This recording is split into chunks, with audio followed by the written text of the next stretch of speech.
हाय पिला माने केमी सब अच्छ भल अच्छे कि नहीं मु आशा कर समस्ते भले रुह आ मन देकी पाठ भी पढ़ ठीक अच्छे। आज क्लास में देखा दशम श्रेणी पिलांकर परिमिति आम भी जो लास्ट क्लास पढ़ुले जे घन पदार्थ विषय रे नहीं कि लास्ट क्लास कौन कौन सब पढ़ी आम जे घन पदार्थ था दी प्रकार गोटे सुषम घन पदार्थ आ गए विषम घन पदार्थ है तल थिला समतल वक्रतल प्रिजिम सिलिंडर कोन गोलक ए सब विषय में पढ़ी तेणु जो मैंने भी क्लास देखन आम चैनल को जाकि क्लास देखी नब है चलो ना जान पीएनपी ट्यूटोरियल्स। अच्छा आज आम देखा से घन पदार्थर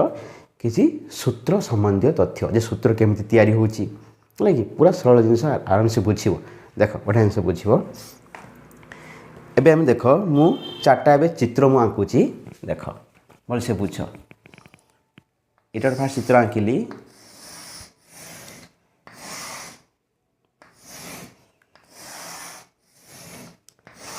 इटा हला कौन ना आयत घन नहीं कि आयत घन उदाहरण जानीचे इटा बाक्स नहीं कि ये सब है गोटे गोटे आयत घन ये खाता मध्य गोटे आयत घन। अच्छा एबे आ गोटे चित्र आंकिबा आमे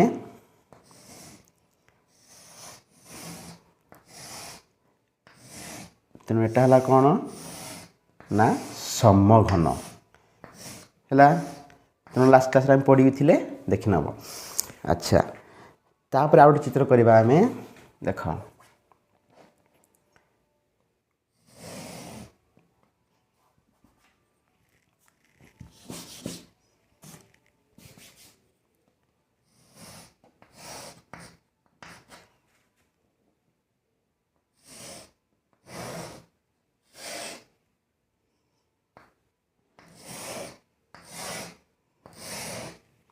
अच्छा यहाँ है गोटे कौन ना प्रिजिम लगी नहीं देख यहाँ है आयत घन समघन ये है प्रिजिम। अच्छा आउ गोटे आम चित्र करवा ये देख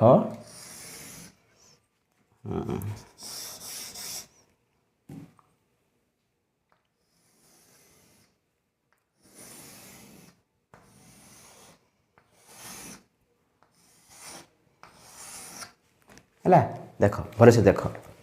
ये है आयत घन ये है समघन ये है प्रिजिम ये है आमर सिलिंडर।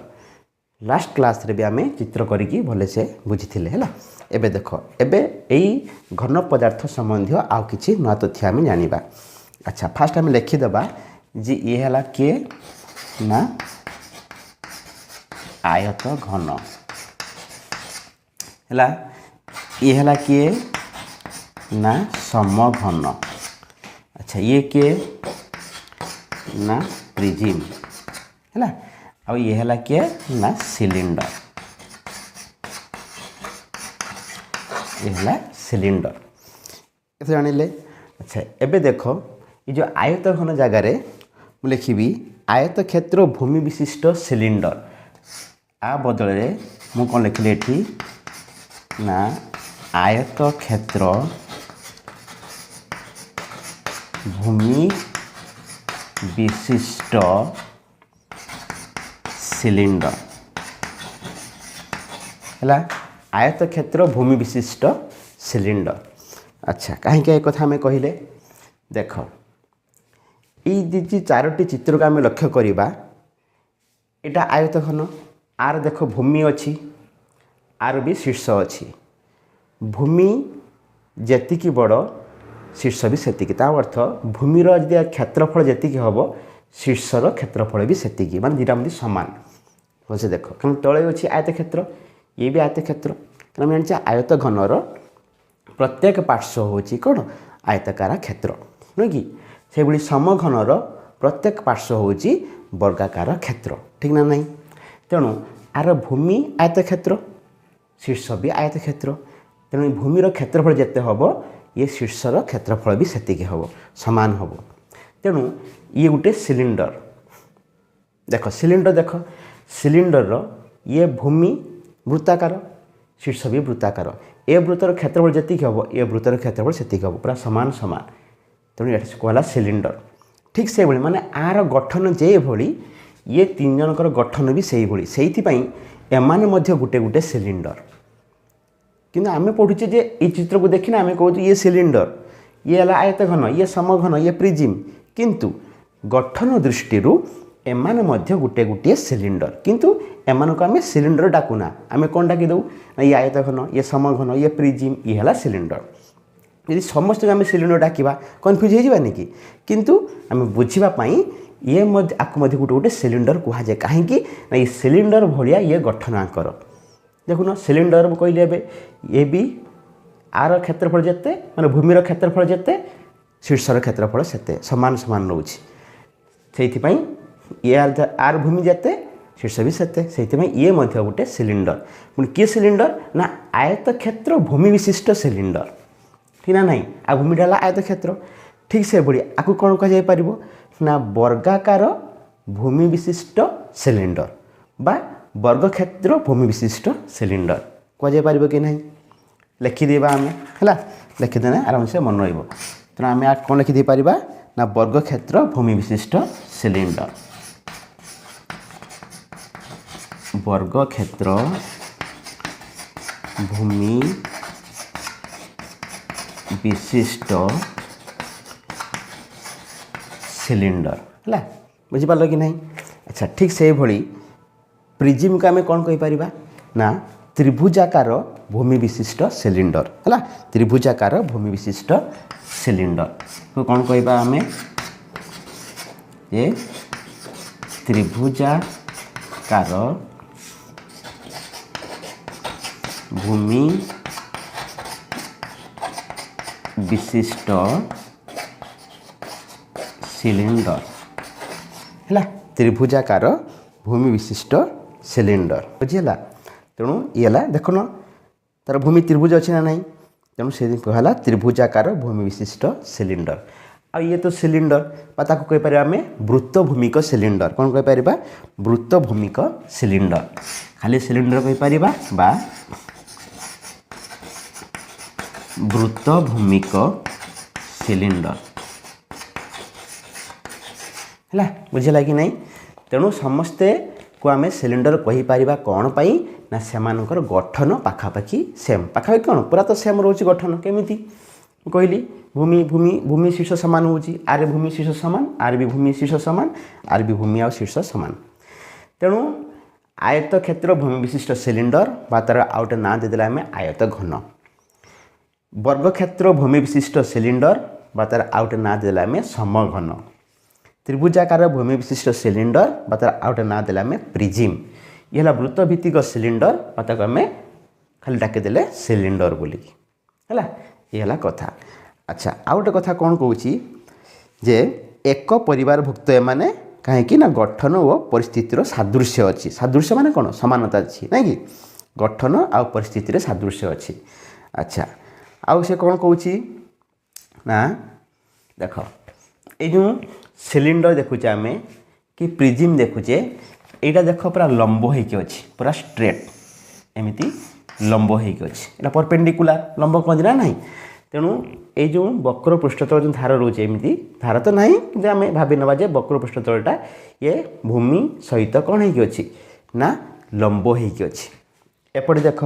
प्रिजिम्र ये जो धारटा ये भूमि सहित कौन होके अच्छी लंब होके अच्छी जितेबले एमती लंब होके थिबो सेतेबले कुहाजिबाकू सरल सिलिंडर कौन कह सरल सिलिंडर है देख मुझे लिखिदे ये यहाँ कह सरल सिलिंडर कहीं ना तुम अनुशीलन जिते बड़े तुम परिमिति समाधान कर क्वेश्चन दे एक सरल सिलिंडर भूमिर व्यासार्ध एते एमती लिखि तुम भाव सरल सिलिंडर आम तो खाली पढ़ी सिलिंडर सरल सिलिंडर कौन है सरल सिलिंडर माने ये जो वक्र पृष्ठतलटा कौन हो ये भूमि प्रति कौन हो लंब हो। अच्छा एपटे भी से भाई देख प्रिजिम्र ये जो धार रोचे एडाक एमाने ये भूमि प्रति कौन हो स्ट्रेट लंब हो से आपको कौन कहीपर आम ना सरल प्रिजिम कौन कहीपर आम ना सरल प्रिजिम है सरल प्रिजिम बुझीगला थोड़ा सरल प्रिजिम क्या कहुए सरल सिलिंडर क्या कहुए। अच्छा एक कथा आम बुझिले आउ गोटे जिनस कही घन पदार्थर पृष्ठतलर क्षेत्रफल निर्णय करने ଦୈର୍ଘ୍ୟ ପ୍ରସ୍ଥ ଉଚ୍ଚତା ମଧ୍ୟରୁ ଯେକୌଣସି ଦୁଇଟିର ମାପ ଆବଶ୍ୟକ। ଆଚ୍ଛା ଏ କଥା କ'ଣ କହିଲା ଯେ ଗୋଟେ ଘନ ପଦାର୍ଥର ତାର ଭୂମିର ହେଲା କି ନାହିଁ ଭୂମି ମାନେ ଭୂମି ହେଉ କିମ୍ବା ତାର ପୃଷ୍ଠତଳ କ୍ଷେତ୍ରଫଳ ପୃଷ୍ଠତଳ ମାନେ କ'ଣ ଆର କେତେଟା ପୃଷ୍ଠ ଅଛି ଆୟତଘନର 6ଟା ପୃଷ୍ଠ ଅଛି ଗୋଟେ ତଳେ ଉପରେ ଦୁଇ ସାଇଡ଼୍ର ସାମ୍ନା ପଟ ପଛପଟ ନାଇଁ କି ଏଭଳି ଆୟତଘନ ହେଉ ସମଘନ ହେଉ ଆଙ୍କର 6ଟି ପାର୍ଶ୍ୱ ଅଛି ବା ତା କହନ୍ତି 6ଟି ପୃଷ୍ଠତଳ ଅଛି। ତେଣୁ ପ୍ରତ୍ୟେକ ପୃଷ୍ଠତଳରେ ସେ ଯେ ପୃଷ୍ଠତଳ ହେଉ ସେ ତଳଟା ହେଉ କି ଉପରଟା ହେଉ କି ସାଇଡ଼୍ଟା ହେଉ କି ପଛଟା ହେଉ ଯିଏ ବି ହେଉ ସେମାନଙ୍କୁ ଯେତେବେଳେ ଆମେ କ୍ଷେତ୍ରଫଳ ନିର୍ଣ୍ଣୟ କରୁ ଦେଖ ଏଇ ସାମ୍ନା ପଟ ଏଇଟା ଗୋଟେ ପୃଷ୍ଠତଳ କି ନାହିଁ ସପୋଜ ଏ ଖାତା ଏଇଟା ଗୋଟେ ଆୟତଘନ ଏ ସାମ୍ନା ପଟ ଯେଟା ଅଛି ଇଏ ଗୋଟେ ଆୟତ କ୍ଷେତ୍ର କି ନାହିଁ ଠିକ୍ ସେଭଳି ଏ ସାମ୍ନା ପଟର ଯେଉଁ ଆମେ କ୍ଷେତ୍ରଫଳ ବାହାର କରିବା ହେଲା କ୍ଷେତ୍ରଫଳ ବାହାର କରିବା ମାନେ ଏ ଆୟତ କ୍ଷେତ୍ର ବାହାର କରିବା ଆୟତ କ୍ଷେତ୍ର ସୂତ୍ର କ'ଣ ନା ଦୈର୍ଘ୍ୟ ଇଣ୍ଟୁ ପ୍ରସ୍ଥ। ତେଣୁ ଏଇ ଯେଉଁ ଗୋଟିଏ ପୃଷ୍ଠତଳର କ୍ଷେତ୍ରଫଳ କାଢ଼ିବା ପାଇଁ ହେଲେ ଆମେ ଖାଲି ଦୈର୍ଘ୍ୟ ଆଉ ପ୍ରସ୍ଥ ଏ ଦୁଇଟା ହେଇଗଲେ ବି ତାର କ୍ଷେତ୍ରଫଳ ବାହାରିଯିବ ଠିକ୍ ନା ନାହିଁ। ଦେଖୁନ ଯେକୌଣସି ପୃଷ୍ଠରେ ତୁମେ କ୍ଷେତ୍ର ବାହାର କର କେବଳ ଦୈର୍ଘ୍ୟ ପ୍ରସ୍ଥ ହେଇଗଲେ ହେଇଯିବ। ସମଘନର ସେଇଭଳିଆ ସମଘନ ସପୋଜ ଏଇ ଭୂମିଟା ଚିତ୍ର ସାଙ୍ଗେ ତୁମକୁ ଦେଖାହେଉଛି ଆୟତ କ୍ଷେତ୍ରଫଳ ଦେଖାହେଉଛି କିନ୍ତୁ ସମଘନ ମାନେ କ'ଣ ପ୍ରତ୍ୟେକ ତଳ ତାର ବର୍ଗକ୍ଷେତ୍ର ମୁଁ ଦେଖେଇଥିଲି ଲାଷ୍ଟ କ୍ଲାସ୍ରେ ଯେ ଗୋଟେ କାଗଜର ବନା ହେଇଥିଲା ସମଘନ ଲଡ଼ୁ ଗୁଟି କଥା ଚିନ୍ତା କର ପ୍ରତ୍ୟେକ ପୃଷ୍ଠତଳ ଗୋଟେ ଗୋଟେ ବର୍ଗକ୍ଷେତ୍ର କି ନାହିଁ ତେଣୁ ଆର ଭୂମିଟା ହେଉଛି ବର୍ଗକ୍ଷେତ୍ର ମୁଁ ଲେଖିଦେଉଛି ଏଇଟା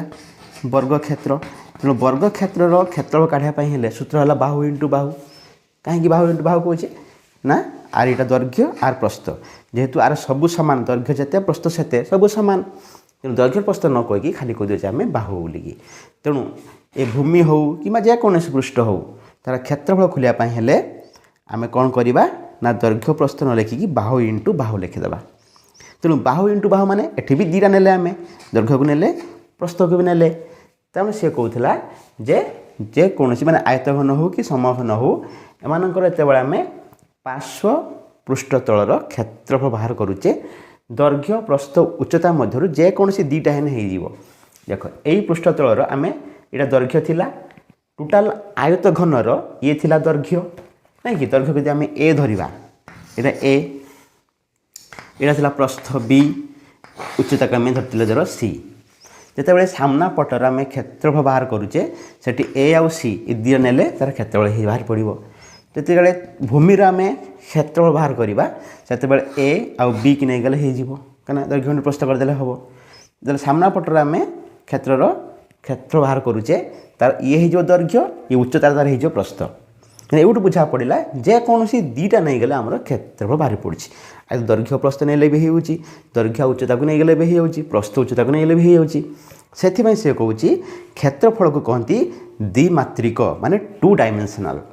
ବୁଝିଲା କି ନାହିଁ କ୍ଷେତ୍ରଫଳଟାକୁ କ'ଣ କହନ୍ତି ଦ୍ୱିମାତ୍ରିକ ବା 2 ଡାଇମେନ୍ସନାଲ କାହିଁକି ନା ଦୁଇଟି ମାତ୍ରା ନେଇଗଲେ ଆମର ହେଇଯାଉଛି ଆମେ ପଢ଼ିଥିଲେ ଲାଷ୍ଟ କ୍ଲାସ୍ରେ 3ଟା ମାତ୍ରା ଦୈର୍ଘ୍ୟ ଗୋଟେ ପ୍ରସ୍ଥ ଗୋଟେ ଉଚ୍ଚତା ଗୋଟେ 3ଟା ମାତ୍ରା କି ନାହିଁ। ତେଣୁ ଯେକୌଣସି ଗୋଟେ ପୃଷ୍ଠତଳର 6ଟା ପୃଷ୍ଠତଳ ଅଛି ତୁମେ ଯେକୌଣସି ପୃଷ୍ଠତଳ କ୍ଷେତ୍ର ବାହାର କର 2ଟା ମାତ୍ରା ନେଇଗଲେ ଆମର କ୍ଷେତ୍ରଫଳ ବାହାରିଯିବ ସେଇଥିପାଇଁ କ୍ଷେତ୍ରଫଳ କହନ୍ତି ଦ୍ୱିମାତ୍ରିକ 2 ଡାଇମେନ୍ସନାଲ ବୁଝିଲା କି ନାହିଁ। ଆଚ୍ଛା ଏକଥା ଆମେ ବୁଝିଲେ ଆଉ ଗୋଟେ କଥା ବୁଝିବା ଯେ ସେ କହୁଛି ଯେତେବେଳେ ଏଇ ଯେଉଁ ଆମେ 3ଟା ଚିତ୍ର ନେଇଛେ ଆୟତଘନ ହେଉ ସମଘନ ହେଉ ପ୍ରିଜିମ୍ ହେଉ କି ସିଲିଣ୍ଡର ହେଉ ଏମାନଙ୍କର ଯେତେବେଳେ ଆମେ ପାର୍ଶ୍ୱ ପୃଷ୍ଠତଳର କ୍ଷେତ୍ରଫଳ ବାହାର କରି ବା ସମଗ୍ର ପୃଷ୍ଠତଳର କ୍ଷେତ୍ରଫଳ ବାହାର କରି ବା ଆୟତନ ଆମେ ବାହାର କରି ଏମାନଙ୍କର ସୂତ୍ର ହେଉଛି ସେମ୍ ଏଇଟା ମନେ ରଖିବ। ଆମେ ଆୟତଘନ ସମଘନ ପ୍ରିଜିମ୍ ଆଉ ସିଲିଣ୍ଡରର ଯେତେବେଳେ ଆମେ 3ଟା ସୂତ୍ର ବାହାର କରିବା ଗୋଟେ ହେଲା ପାର୍ଶ୍ୱ ପୃଷ୍ଠତଳର କ୍ଷେତ୍ରଫଳ ଆଉ ଗୋଟେ ସମଗ୍ର ପୃଷ୍ଠର କ୍ଷେତ୍ରଫଳ ଆଉ ଗୋଟେ ଆୟତନ ଯାହା ଘନଫଳ ବି ସେଇଆ ହେଲା କି ନାହିଁ। ଦେଖିଥିବ ଗୋଟେ କ୍ୱେଶ୍ଚନରେ କହିଥିବ ଆୟତନ ନିର୍ଣ୍ଣୟ କର ଗୋଟେ କ୍ୱେଶ୍ଚନରେ କହିଥିବ ଘନଫଳ ନିର୍ଣ୍ଣୟ କର ତାମାନେ ଆୟତନ ଯାହା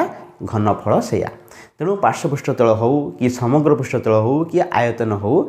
ଯେତେବେଳେ ଆମେ ବାହାର କରିବା ଏମାନଙ୍କର ସୂତ୍ର ହେଉଛି ସେମ୍ ଏ 4 ଜଣଙ୍କର ସୂତ୍ର ହେଉଛି କ'ଣ ନା ସେମ୍ ସମାନ ସୂତ୍ର। କେମିତି ସମାନ ସୂତ୍ର ଦେଖେଇଦେବି ହେଲା। ଏବେ କିନ୍ତୁ ମନେ ରଖ କାହିଁକି ଏମାନଙ୍କର ସମାନ ସୂତ୍ର ହେଲା ଚିତ୍ର ତ ଅଲଗା ଅଲଗା ଦେଖିବା ପାଇଁ ସୂତ୍ର କାହିଁକି ସମାନ ହେଲା ଦେଖ चित्र सीना सामान मान चित्र सीना देखा अलग अलग किंतु टिके आगु मुझे कहीगली से गठन हूँ सेम गठन सेम माने कहीगली जे आर भी भूमि आ शीर्ष सामान होची एवं लंब भी रोचन एमती लगे नहीं प्रत्येक धार लंब होगी रोचे ना नहीं आर भी देख भूमि शीर्ष पूरा सेम क्षेत्रफल पूरा सेम रोचे प्रत्येक धार लंब होगी रोचे आर देख तले जे त्रिभुज थी ऊपर भी से भाया त्रिभुज पूरा सेम D2 है एवं प्रत्येक धार लंब होगी रोचे आर भी देख भूमिर क्षेत्रफल जिते हम शीर्ष क्षेत्रफल से हम लंब होगी रोचंती तेणु पूरा तांकर गठन हूँ सेम से सूत्र भी सेम हो जाए तेणु ए क्लास आम जानीगले जे आयतखंड अन्य नाम कौन समघन अन्य नाम प्रिजिम अन्य नाम सिलिंडर तो सिलिंडर कहले पुणी सरल सिलिंडर कौन सरल प्रिजिम कौन है आउ एत कथा बुझिले जे एमानकर जेहेतु गठन सेम रोचे एमानकर सूत्र हूँ सेम है कि नहीं तेणु आम नेक्स्ट क्लास में देखा जे सूत्र आम केमी सेम होची बुझे कि नहीं तेणु ये क्लास को आम एट रखिले पुणी देखा नेक्स्ट क्लास रे किंतु जो माने देखी न पूर्व क्लास ताकू देखिबो ए क्लासटा भी तुम्हें भल सेटा को बुझिबो तेणु नेक्स्ट क्लास रे मध्य ताकू स्किप करिवो नहीं ताकू भी तुम्हें पढ़िबो कहीं ना क्लास को कंटिन्यू देखिले तुम आराम से बुझी पारिबो हैला यदि वीडियो तुम भल लागिला वीडियो लाइक करदेव सांग सहित शेयर करिवो आ चैनल को तो नुआ आसछ चैनल कौन कर सब्सक्राइब कर सब्सक्राइब करें के भूलनी कहीं सब्सक्राइब करके तुम ऑल नोटिफिकेशन को ऑन करदेव जिते नुआ नुआ क्लास आसो सांगे सांगे तो मोबाइल नोटिफिकेशन आसीज है रही पुणी देख नेक्स्ट क्लास रे से बाय।